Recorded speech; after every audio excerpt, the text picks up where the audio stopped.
China का एक ऐसा टाउन जहां बड़े बड़े स्काई क्रैपर्स, लग्जरी होटल्स और शॉपिंग कॉम्प्लेक्स तो हैं, लेकिन वहां इंसानों के बजाय सिर्फ जंगली जानवर ही घूमते हैं। वहीं स्पेन का $1 बिलियन खर्च करके तामीर होने वाला एयरपोर्ट सिर्फ $10,000 में ही नीलाम कर दिया गया। इसी तरह नॉर्थ कोरिया का $बिलियंस होटल, जिसकी कंस्ट्रक्शन 30 साल बाद भी खत्म नहीं हुई। आज इस वीडियो में हम इन्हीं यूजलेस मेगा प्रोजेक्ट्स के बारे में जानेंगे जिनकी कंस्ट्रक्शन पर $बिलियंस जाया किए गए। हमारे चैनल अनकवर टीवी पर आप सब दोस्तों को खुशामदीद।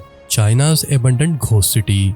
अर्ली 2000 में जहां चाइना एक इकोनॉमिक पावर के तौर पर सामने आ रहा था और चाइना के बड़े शहर दुनिया की फेमस स्काई क्रैपर्स बिल्डिंग का घर कहलाने लगे, लेकिन इस रियल एस्टेट मार्केट की तेज रफ्तारी में बहुत से प्रोजेक्ट फेल हुए और चाइना में घोस्ट सिटीज की तादाद बढ़ने लगी, जिन पर $मिलियंस खर्च किए गए थे, जो अब बिल्कुल खाली पड़े हैं। इन्हीं में से एक चाइना के प्रोमिस हैबी में तिजियांगयून इंटरनेशनल प्रोजेक्ट शिजासहुआंग में 1800 एकड़ पर फैला एक शहर मौजूद है, जिसे city with in a city का नाम दिया गया था। $3 बिलियन की कॉस्ट के साथ एक हाई एंड कमर्शियल रेजिडेंसी और स्मॉल इकोनॉमिकल हब के साथ ये प्रोजेक्ट 2 पार्ट्स पर मुश्तमिल है, जहां apartments, theme parks, shopping complex के साथ स्काई क्रैपर्स बिल्डिंग है। लेकिन हैरानगी की बात यह है कि हाई स्पीड ट्रेन और अंडरग्राउंड मेट्रो स्टेशन के करीब इतनी आसान लोकेशन पर होने के बावजूद इतना बड़ा प्रोजेक्ट कैसे नाकाम हो गया, जहां अब किसी इंसानी आबादी का नामो निशान नहीं है। पहली बार तो इस प्रोजेक्ट की अनाउंसमेंट पर बहुत पॉजिटिव एक्साइटमेंट देखी गई और तेजी के साथ 700 हाउसिंग स्कीम्स फरोख्त भी हो गई, पर 2018 में कंस्ट्रक्शन अचानक से रोक दी गई क्योंकि इस प्रोजेक्ट की रियल एस्टेट कंपनी को वहां की लोकल अथॉरिटी ने अंडर इन्वेस्टिगेशन रखा था और 2017 में करप्शन एलिगेशन प्रूव होने के बाद डेवलपर्स को जेल जाना पड़ा। प्रॉपर्टीज प्राइसेस गिर गई और कंपनी ने दिवालिया होने का ऐलान कर दिया। नतीजतन हुकूमत ने ये जगह जब्त कर ली और हजारों हाउस ओनर्स वहां शिफ्ट नहीं हो पाए। इस $बिलियंस प्रोजेक्ट की आधी जगह इस्तेमाल में नहीं आई और जो जगह खाली थी उसकी हालत अब बहुत ज्यादा खराब होने लगी है। आज भी इस डिस्ट्रिक्ट के बाहर सड़कों पर चलती ट्रैफिक की गरजती हुई आवाजें सुनाई देती हैं, पर वहां अब एक ऐसी घोस्ट सिटी का तस्वर मौजूद है जहां अब आवारा जानवर घूमते नजर आते हैं। अब ये जगह लोगों की रिहायशी तरक्की से ज्यादा घोस्ट सिटी के तौर पर विजिटर्स की तवज्जो बना हुआ है।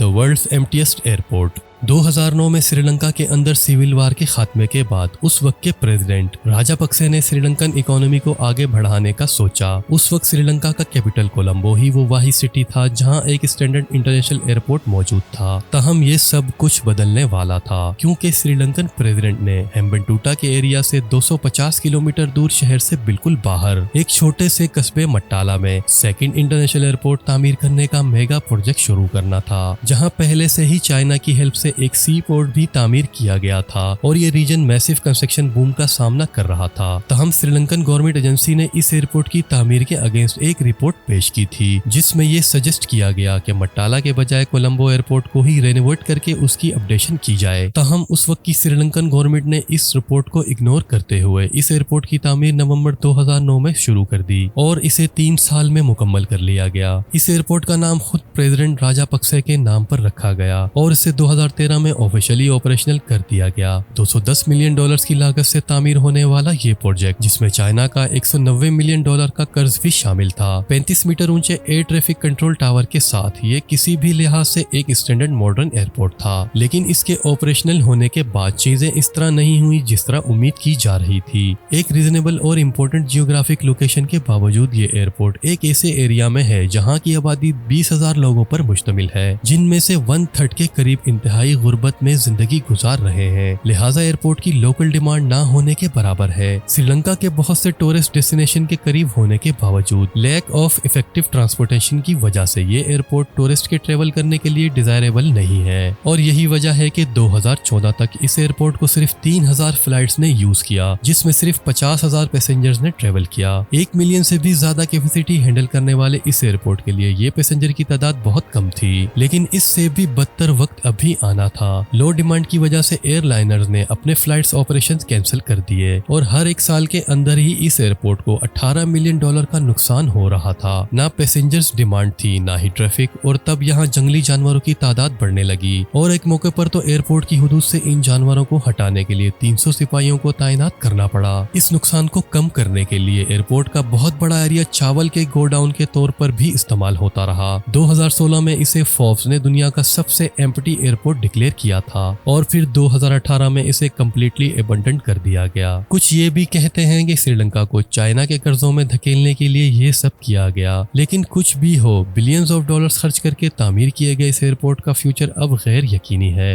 The most useless hotel in the world. 1988 में साउथ कोरिया ने अमेरिका की सपोर्ट से उस वक्त के ओलंपिक्स की मेजबानी के राइट्स हासिल किए और इनकी सरकारी फर्म ने सिंगापुर में एक बुलंद तरीन होटल की तामीर मुकम्मल की। इन सब के बाद अपनी सीक्रेट स्टेट पॉलिसी के लिए मशहूर नॉर्थ कोरिया कहाँ पीछे रहने वाला था। साउथ कोरिया की तरह नॉर्थ कोरिया ने भी 1989 के वर्ल्ड फेस्टिवल ऑफ यूथ की मेजबानी के राइट्स हासिल कर लिए और एक साल बाद ही कैपिटल प्यांगयांग में 330 मीटर ऊंचे पिरामिड शेप के होटल की बुनियाद रखी और फेस्टिवल के मौके पर ही इसकी इनॉग्रेशन का प्लान किया। ताहम इंजीनियरिंग के मसाइल की वजह से इस होटल की कंस्ट्रक्शन वक्त पर मुकम्मल ना हो सकी और हैरत की बात यह है कि ये होटल आज तक नामुकम्मल है। अपने फाइनेंशियल मुआविन सोवियत यूनियन के टूटने के बाद इस होटल की फाइनेंशियल सपोर्ट रुक गई और ये प्रोजेक्ट तातुल का शिकार हो गया। उस वक्त रियोगोंग होटल एक खोखले कंक्रीट का ढांचा था और अगले 16 साल तक इस होटल की कंस्ट्रक्शन का काम रुका रहा। तब 2012 में एक इजिप्शियन कंपनी ने इस प्रोजेक्ट को अपने हाथ में लेकर इसके बैरूनी हिस्सों पर शीशे और एलईडीज को इंस्टॉल किया, जिसकी कॉस्ट 118 मिलियन डॉलर्स बताई जाती है। नॉर्थ कोरिया के पॉलिटिकल इश्यूज की वजह से इस होटल की रेनोवेशन भी काम ना आई और आज फिर इस बिल्डिंग को खाली छोड़ दिया गया है।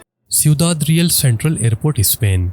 स्पेन यूरोप में मोस्ट विजिटेड डेस्टिनेशन में से एक है और वहीं इसका सिउदाद रियल एयरपोर्ट इसके बढ़ते हुए टूरिज्म को संभालने के लिए तामीर किया गया था ताकि वो मैड्रिड के इंटरनेशनल एयरपोर्ट पर दबाव कम कर सके। ये एयरपोर्ट यूरोप के 5 सबसे बड़े रनवेज वाले एयरपोर्ट्स में से एक था, जिसमें 20 लाख पैसेंजर्स को हैंडल करने की सलाहियत थी। 2009 में 1.3 बिलियन डॉलर्स की एक्सपेंस के साथ ऑपरेशन होने के बाद 2012 में इस प्रोजेक्ट को ऑन करने वाली कंपनी ने दिवालिया होने का ऐलान कर दिया। लेकिन सवाल ये है कि आखिरकार ऐसा क्या हुआ कि ये एयरपोर्ट प्रोजेक्ट नाकाम हो गया। दरअसल ये एयरपोर्ट स्पेन के कैपिटल मैड्रिड की पॉपुलेशन सेंटर से 200 किलोमीटर दूर था और ज्यादातर पैसेंजर्स ने मैड्रिड एयरपोर्ट से ही फ्लाई करने को तरजीह दी, क्योंकि इस लोनली एयरपोर्ट पर पहुंचने के लिए उन्हें घंटों का सफर तय करना पड़ता था। वहीं एयरलाइंस ने भी अपनी फ्लाइट्स मैड्रिड से ही ऑपरेशनल रखने को तरजीह दी। बस फिर क्या था, 2012 तक इस नायाब एयरपोर्ट के जमा शुदा कर्जे 350 मिलियन डॉलर्स तक पहुंच गए और आखिरकार ये एयरपोर्ट 2014 में नीलामी के लिए पेश कर दिया गया। नीलामी में $10,000 की बोली लगाने वाली टीजानिन इंटरनेशनल वाहिद कंपनी थी और आखिरकार $1.1 बिलियन के एयरपोर्ट को $10,000 में साल 2019 में नीलाम कर दिया गया। एक साल बाद 2020 में कोविड-19 के फैलाव ने इस एयरपोर्ट को एक लाइफलाइन दी और इसके न्यू ओनर्स ने इसके लॉन्ग रनवे और ड्राई वेदर की वजह से इस एयरपोर्ट को ग्राउंडेड प्लेन की स्टोरेज के लिए यूज करना शुरू किया। सिउदाद रियल एयरपोर्ट पर अब कोई मामूल की परवाज ऑपरेशनल नहीं है और ये $1 बिलियन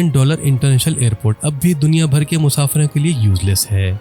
इन तमाम यूजलेस मेगा प्रोजेक्ट्स के बारे में आपका क्या ओपिनियन है, कमेंट्स में जरूर बताइएगा। वीडियो को लाइक और हमारे चैनल अनकवर टीवी को सब्सक्राइब जरूर करें। अल्लाह हाफिज।